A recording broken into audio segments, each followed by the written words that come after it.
بسم اللہ الرحمن الرحیم۔ السلام علیکم۔ حضرت سعد بن زبیر رضی اللہ تعالیٰ عنہ جو کہ ایک تابعی بزرگ تھے، انہوں نے ایک دن منبر پر بیٹھے ہوئے یہ الفاظ ادا کی کہ حجاج ایک ظالم شخص ہے۔ ادھر جب حجاج کو پتہ چلا کہ سعد بن زبیر میرے بارے میں ایسا گمان رکھے ہوئے ہیں تو اس نے آپ کو دربار میں بلایا اور پوچھا، کیا تم میرے بارے میں ایسی باتیں بولے ہوں؟ اس پر سعد بن زبیر رضی اللہ تعالیٰ عنہ نے کہا کہ جی بالکل، تم ایک ظالم شخص ہو۔ یہ سن کر حجاج کا رنگ غصے سے سرخ ہو گیا اور اس نے سعد بن زبیر کو شہید کرنے کی احکامات جاری کر دی۔ جب سپاہی سعد بن زبیر رضی اللہ تعالیٰ عنہ کو شہید کرنے کے لیے دربار سے باہر لے جانے لگے تو سعد بن زبیر مسکرانے لگے۔ حجاج بن یوسف کو یہ بات بہت ناگواری گزری اور اس نے اس سے پوچھا کہ کیوں مسکرا رہے ہوں، جس پر سعد بن زبیر رضی اللہ تعالیٰ عنہ نے جواب دیا کہ میں تیرے بے وقوفی پہ ہنس رہا ہوں اور جو اللہ تعالیٰ تجھے ڈیل دے رہا ہے اس پر مسکرا رہا ہوں۔ اس پر حجاج نے حکم دیا کہ اسے میرے سامنے ہی ذبح کر دو۔ جب خنجر گلے پر رکھا گیا تو سعد بن زبیر رضی اللہ تعالیٰ عنہ اپنا رخ قبلہ کی طرف کیا اور یہ جملہ فرمایا، اے اللہ، میرا چہرہ تیری طرف ہے اور میں تیری رضا پر راضی ہوں۔ یہ حجاج بن یوسف نہ تو موت کا مالک ہے نہ تو زندگی کا۔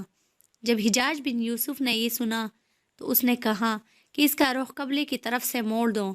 جب قبلہ سے اس کا چہرہ پلٹا گیا تو سعد بن زبیر نے فرمایا، یا اللہ، تو جدھر بھی ہو ہر طرف موجود ہے، مشرق اور مغرب ہر طرف تیرے ہی حکمرانی ہے۔ میری دعا ہے کہ میرا قاتل اس ظالم حجاج کا آخری جرم ہو۔ اے میرے خدا، میری بعد اس کو کسی پر مسلط نہ کرنا۔ سعد بن زبیر رضی اللہ تعالیٰ کی زبان سے یہ جملہ ادا ہوا تو اس کے ساتھ ہی انہیں شہید کر دیا گیا اور اتنا خون نکلا کہ حجاج کا دربار تر ہو گیا۔ وہاں پر موجود ایک دانا آدمی بولا، کتنا خون تب نکلتا ہے جب کوئی خوشی سے مسکراتا ہوا اللہ کی رضا پر راضی ہو۔ حجاج بن یوسف کے نام سے تو سبھی واقف ہے۔ حجاج کو عبد الملک نے مکہ، مدینہ، طائف اور یمن کا نیب مقرر کیا اور اپنے بھائی بشر کی موت کے بعد اسی عراق بھیج دیا گیا، جہاں سے حجاج کوفہ میں داخل ہوا۔ ان علاقوں میں حجاج کا 20 سال تک عمل دخل رہا اور اس نے کوفہ میں بیٹھ کر زبردست فتوحات حاصل کی۔ اس کی دور میں مسلمان مجاہدین چین تک پہنچ گئے تھے۔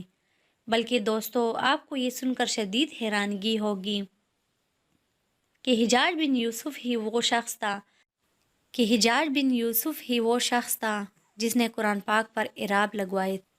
حجاج حافظ قرآن بھی تھا، شراب نوشی اور بدکاری سے بھی بچتا تھا۔ وہ جہاد کا فتوحات حریص تھا، مگر اس کی تمام اچھائیوں پر ایک ہی برائی باری تھی اور وہ برائی تھی ظلم۔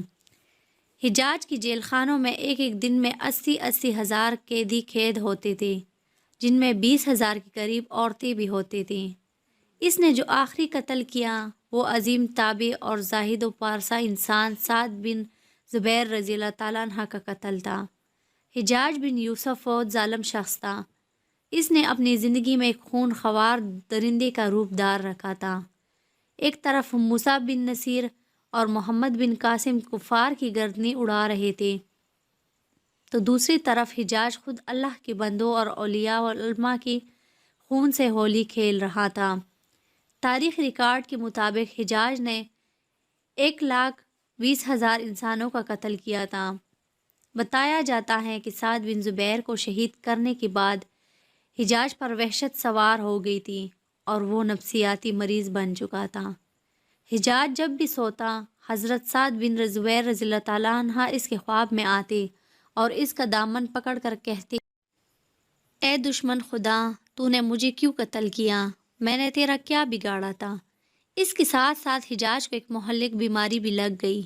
اس بیماری میں سخت سردی کلیجے سے اٹھ کر سارے جسم پر چھا گئی تھی۔ وہ کانپتا تھا اور آگ سے بھری انگیٹیاں اس کے پاس لائے جاتے اور اس قدر اس کی قریب رکھی جاتی تھی کہ اس کی کھال جل جاتی، مگر اس ظالم حجاج کو احساس تک نہ ہوتا۔ حکیموں طبیبوں کو دکھانے کے بعد معلوم ہوا کہ اس کے پیٹ میں سرطان ہے۔ ایک طبیب نے گوشت کا ٹکڑا لیا اور اسے دھاگے کے ساتھ باندھ کر حجاج کے گلے میں اتار دیا۔